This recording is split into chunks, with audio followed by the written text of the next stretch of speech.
Hello everyone, स्वागत है आपके अपने यूट्यूब चैनल वाइस सर पर। और आज हम देखने के लिए जा रहे कक्षा 10वीं के मैथ का बहुपद चैप्टर, पोलिनोमियल्स चैप्टर है, उसका हम देखेंगे ऑब्जेक्टिव। और ये ऑब्जेक्टिव जो है वो बीबीडी गाइड से है। इसमें सीखेंगे हम किस तरीके से इन सारे ऑब्जेक्टिव्स को सॉल्व कर सकते हैं। हर एक ऑब्जेक्टिव के बारे में बात करेंगे, जो कॉन्सेप्ट लग रहा है ऑब्जेक्टिव के पीछे थोड़ा सा उसके बारे में बात करेंगे। तो पूरी वीडियो में बने रहो, ठीक है। हर एक बात समझ में आने वाली है। साथ ही साथ कॉपी और पेन लेके बैठो और यहाँ से जब क्वेश्चन ख़त्म हो जाए तो वीडियो को रोको और नोट करो, फिर आगे बढ़ो।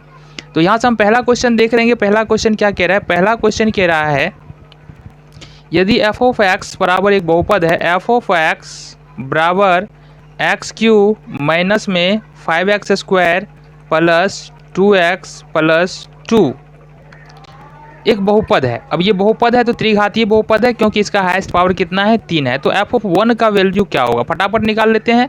f ऑफ 1 का वैल्यू पूछ रहा है, इसका मतलब यहाँ पर रखना है x के जगह पर 1 माइनस 5 इंटू, फिर यहाँ पर 1 का वैल्यू रखना है 2, फिर प्लस 2, फिर x के जगह पर रखना है 1 और फिर रख देंगे यहाँ से 2, ठीक है।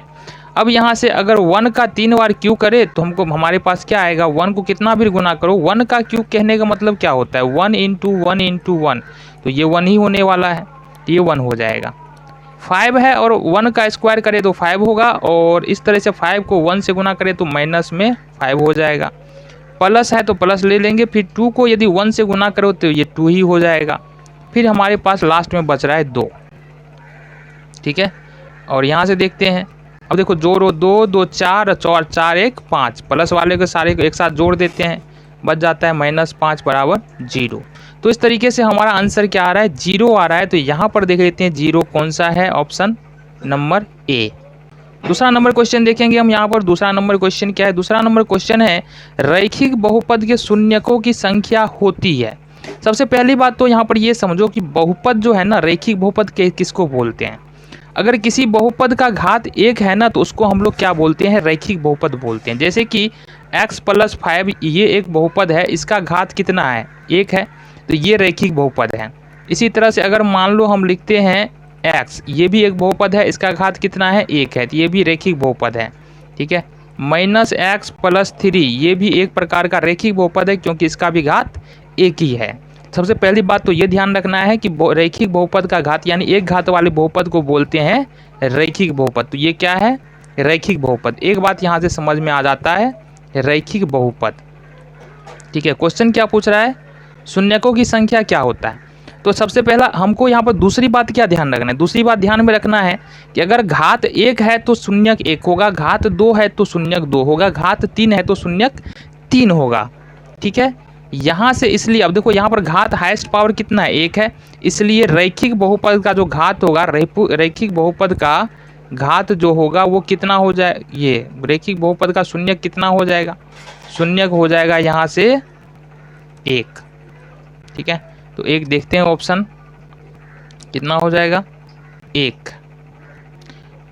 तीसरा क्वेश्चन देख लेते हैं। तीसरा क्वेश्चन क्या कह रहा है? तीसरा क्वेश्चन है हमारे पास बहुपद y स्क्वायर माइनस 6y, तो यहाँ पर लिख लेते हैं y square minus 6y plus 8 का घात। अब इसका घात बताना है, तो घात बताने के लिए क्या तरीका है? देखो चर कितना है इसमें, यहाँ पर एक बात ध्यान देना है कि चर की संख्या हमको पता कर लेना है। चर एक ही है, चर कहने मतलब अंग्रेजी का अक्षर कितना है इस पूरे बहुपद में? देखेंगे अंग्रेजी का अक्षर कितना है? 2 अंग्रेजी का अक्षर। बोलोगे 2 है, 2 नहीं है, एक ही है। यहाँ भी y है और यहाँ भी y है। 2 का मतलब 2 अलग अलग अंग्रेजी का अक्षर होना चाहिए, तो 2 चर होगा। यहाँ से एक ही अंग्रेजी का अक्षर है, 2 बार आ रहा है, तो ये एक ही चर कहलाएगा। अब एक ही चर है और चर में पूरे बहुपद में पूरे 3 पद है। इस बहुपद के कितने पद है? 3 पद है। तीनों पदों में सबसे हाईएस्ट पावर कहाँ पर? यहाँ पर अगर y का पावर बात करें है ही नहीं, यहाँ पर y का पावर 1 है और यहाँ पर y पर पावर 2 है। जो हाईएस्ट पावर होता है ना, वही बहुपद का घात होता है। तो यहाँ पर हाईएस्ट पावर कितना है? 2 है। एक उदाहरण हम ले ले और, तो यहाँ से मान लो अगर हम बता दें कि यहाँ से 2x square plus 5x minus 3x cube, तो यहाँ पर बताओ बहुपद का घात कितना होगा? यहाँ पर देखो, यहाँ पर पावर 2 है x पर, यहाँ पर पावर 1 है, यहाँ पर पावर 3 है। हाईएस्ट पावर कितना है? हाईएस्ट पावर 3 है। इसका मतलब इसमें बहुपद का घात कितना हो जाएगा? इसमें बहुपद का घात हो जाएगा, बहुपद का घात यहाँ पर क्या हो जाएगा? यहाँ पर बहुपद का घात 3 हो जाएगा। यहाँ पर बहुपद का घात कितना हो जाएगा? यहाँ पर 2 हो जाएगा। तो सबसे पहले तो देख लेते हैं तीसरे नंबर में कितना हो जाएगा। ए नंबर ऑप्शन हो जाएगा। ठीक है, चौथा नंबर क्वेश्चन देख लेते हैं। चौथा नंबर क्वेश्चन क्या कह रहा है? चौथा नंबर क्वेश्चन है हमारे पास 2x square minus 3x minus 5 का एक शून्य बताना है अपने को, तो बनाना पड़ेगा।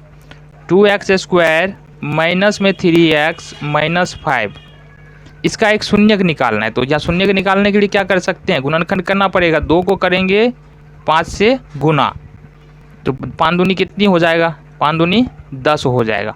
और यही तरीका हमको यहाँ रखना है। तो 5 और गुने 2, इस प्रकार से 10 हो रहा है ना। और हमको चाहिए बीच में कितना? माइनस में 3 चाहिए। तो यहाँ -5 माइनस में लगा ले और इसको इस तरह से लिख दे 5x प्लस 2x, तो अपना काम बन जाएगा। देखो दोनों साइड वाले को क्या करना है? 2x स्क्वायर को 2x स्क्वायर करो, -5x है तो यहाँ से -5x लिखना है, प्लस में 2x लिखना है और माइनस में 5। बस इस वाले दो पद को क्या किया? हम यहाँ से बीच में घुसा दिया। और ये वाला पद जो है वो कहाँ से आया? अभी बात कर चुके हैं इसके बारे में।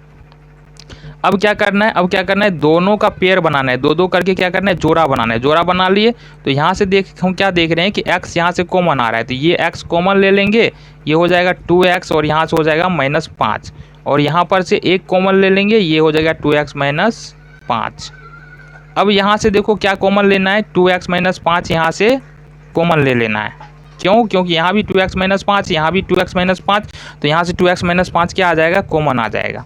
अब हमारे पास बच क्या जा रहा है? x plus 1। अब चूँकि शून्य निकालना है तो बराबर में क्या रखेंगे? 0।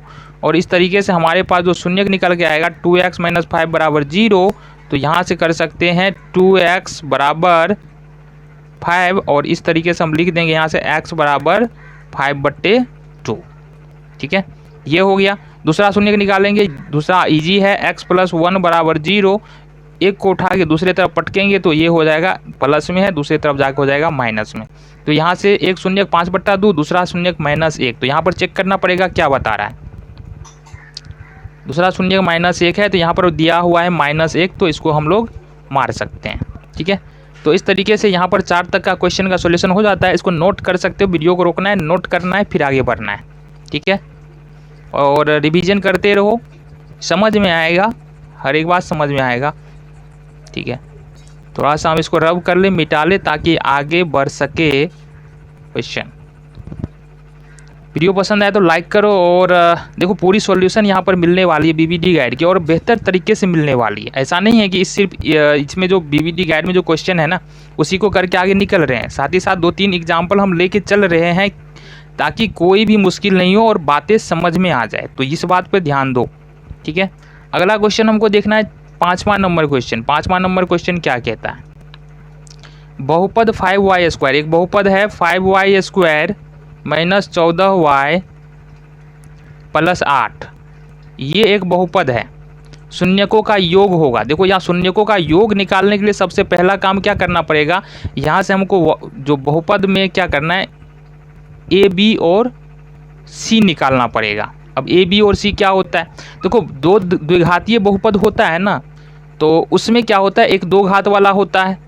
देखो एक जो चर है y, इसका घात 2 है, फिर दूसरा जो चर है y उसका घात 1 है, और तीसरा क्या है? अचर है। तो इस तरीके से देखते हैं। तो यहाँ से ए बी और सी क्या होता है? y स्क्वायर का जो गुणांक है वो a होता है। कहने का मतलब है कि यहाँ पर अगर a का मान रखेंगे तो y स्क्वायर के बाएं साइड में क्या है? 5 है, और प्लस में 5 है, तो इसको हम प्लस में 5 रख देंगे। b का वैल्यू क्या हो जाएगा? y के बगल में क्या है? माइनस में 14, तो b का वैल्यू माइनस में 14 हो जाएगा। और c यानी कि कांस्टेंट टर्म क्या है? जो अचर पद है वो कितना है? जो नंबर्स है वो 8 है, तो c जो भी नंबर्स होता है वो c होता है। तो a b और c का वैल्यू यहाँ से हमको पता चल चुका है। अब सिंपली क्या करना है हमको?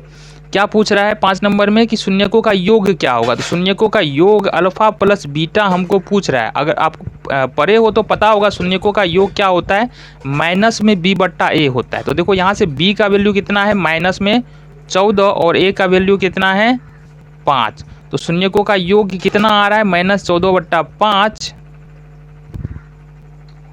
अच्छा यहाँ से देखो एक माइनस तो पहले ही आ रहा है, एक माइनस तो यहाँ पर बी का पहले ही आ रहा है, तो यहाँ से फाइनल आंसर हमारा माइनस माइनस प्लस हो जाएगा 14/5 और इस तरीके से ये सी नंबर आंसर हमारा हो जाएगा। 6 नंबर क्वेश्चन को देखेंगे। 6 नंबर क्वेश्चन क्या कह रहा है? 6 नंबर क्वेश्चन है वाई स्क्वायर इंटू 1/y और प्लस में 3 है,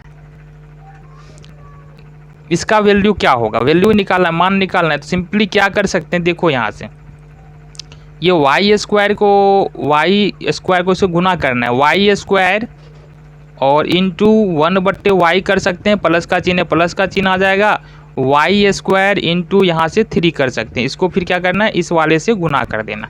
एक बात यहाँ पर ध्यान दो कि वाई स्क्वायर को क्या लिख सकते हैं, वाई गुने वाई लिख सकते हैं, इसको 1/y कर सकते हैं, प्लस वाई यहाँ से लिख सकते हैं हम क्या चीज़, 3y, इसको इजीली 3, अच्छा यहाँ से हाँ 3y स्क्वायर इसको लिख सकते हैं।